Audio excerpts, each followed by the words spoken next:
그래서 과거의 도덕적 이상이나 기준이라고 생각했던 것들은 사실 지금 기준에서 보면 규범적 강제성을 정당화할 수는 없고 다만 바람직한 것, 좋은 것, 이상적인 것일 수는 있습니다. 지금 시대에도 여전히 좋은 것일 수는 있죠.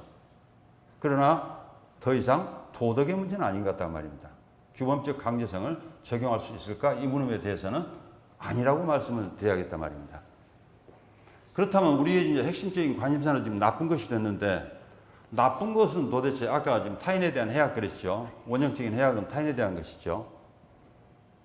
나쁜 것은 도대체 어떤 지형들을 갖고 있을까? 다시 한번 이제 과거의 윤리학들이 잘 돌아보지 않았기 때문에 지금 나쁜 것의 구조를 보면 그렇게 또 간단치도 않습니다. 나쁜 것도 하나의 범주입니다. 나쁜 것도 하나의 개념이니까요. 여기 범주가 어떤 형태로 되는가 하면 방사성 범주로 되어 있습니다. 원형적인 해악이 있고 주변적인 해악. 원형적인 나쁜 것, 주변적인 나쁜 것. 이렇게 구성되어 있단 말이에요.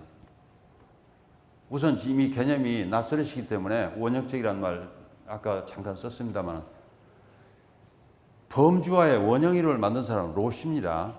그런데 로시는 지금 우리가 이해하고 있는 개념들, 이 개념에 속하는 구성원들의 분포를 이렇게 설명을 합니다. 이걸 방사상 범주라고 부릅니다.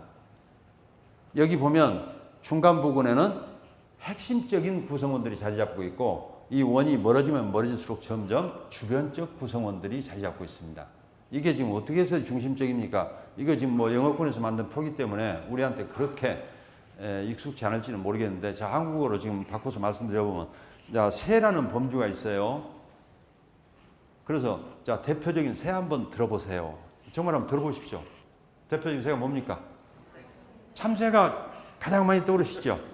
그 다음에 뭐 떠오르세요?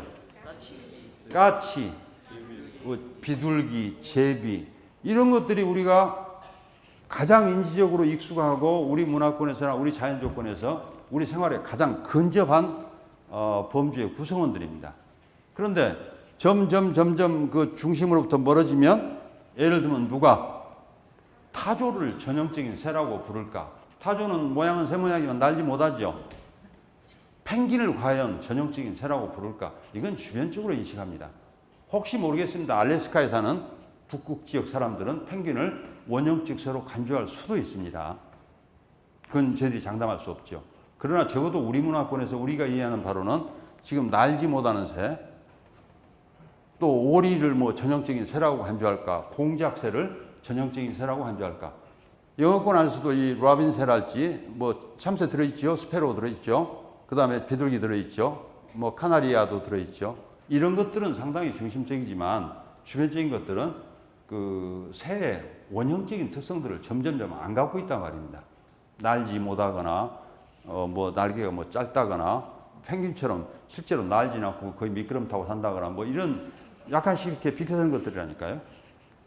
그래서 중심적 구성원이 있고 주변적 구성원이 있다는 게 로시의 원형이론의 핵입니다.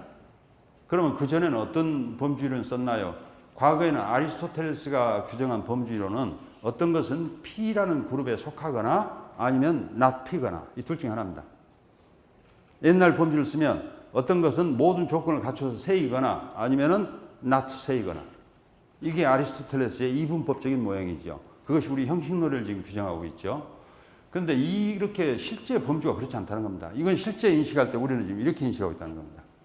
그래서 제가 원형적 이 말씀을 드린 거는, 자, 해악도 마찬가지고 또 도덕도 원형적 도덕 담론 얘기할 때는 이 부분에 있는 도덕이 뭡니까를 제가 말씀드릴 때 원형적 도덕 담론, 원형적인 도덕적 관계, 이 말씀을 자꾸 지금 쓰게 되는데, 원형적이란 말은 이런 의미에서 중심적인 영역에 있는 어떤 것, 이렇게 일단은 이해를 하시면 좋을 것 같습니다.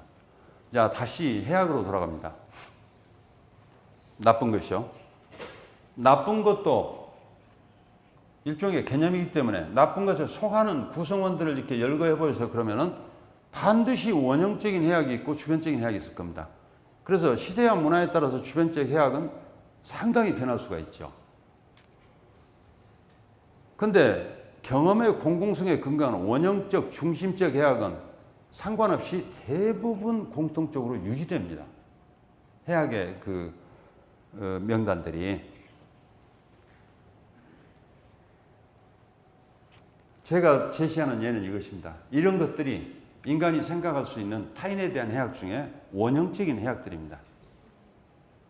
고조선의 팔적은법이 시기적으로는 가장 빠르나요? 십계명이 가장 빠르나요? 요거야 뭐 종교적인 계율이라고 그렇습니다만, 자, 실제 우리 법전이든 아니면 종교적 계율이든 여러분 공통적으로 지금 뭐뭐 들어있는지 지금 금방 보이시죠? 금지의 계율의 목록에 지금 뭐뭇이 들어있는지를 굳이 이렇게 일일이 대조하지 않으셔도 거의 중간 부분에 해악이 뭔지는 거의 분명히 나옵니다. 여기서.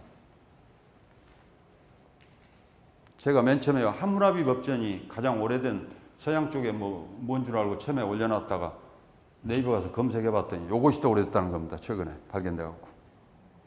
그래서 지금 바꾸느라고 예전 먹었습니다. 다시.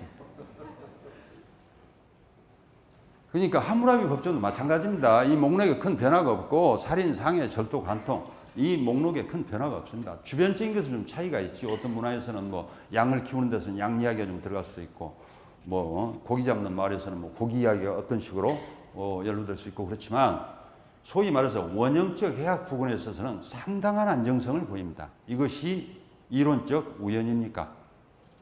아니면은 종적 특성이겠습니까? 제가 지금 말씀드리고 싶은 것은 우리가 지금 현재와 같은 몸을 갖고 사는 그 호모 사피엔스로서 인간이 갖고 있는 종적 특성에 따르면 거의 이 중심적 해악이 무엇인지가 좀 선명하게 드러나죠.